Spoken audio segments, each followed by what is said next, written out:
नमस्कार, आवाज मीडियाच्या बातमीपत्रात आपले स्वागत। मी सीमा काळे। जे पाहिले तेच दाखवणाऱ्या प्रखर ध्येयाने चालू घडामोडींचा आढावा घेण्यासाठी पाहूयात आजच्या हेडलाईन्स। सांगली कृष्णा नदीच्या पात्रात 15 फूट पाण्याची पातळी वाढली असून काही भागांना मनपाचा सतर्कतेचा इशारा। सांगली जिल्ह्यात सर्वत्र संततधार पाऊस चालू असल्याने कृष्णा नदीच्या पात्रात पाणी वाढल्याने शेतकरी वर्गाला चांगलाच दिलासा मिळाला आहे। गेल्या महिन्यापासून पावसाने दडी मारल्याने सर्वत्र चिंतेचे वातावरण झाले होते, मात्र आता पावसाने हजेरी लावली आहे।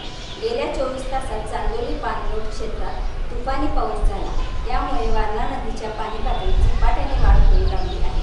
पश्चिमी डोंगरी भागातील भात शेतीसाठी हा पाऊस चांगलाच मदतकारक ठरणार आहे, यामुळे शेती कामांना देखील मोठी गती निर्माण झाली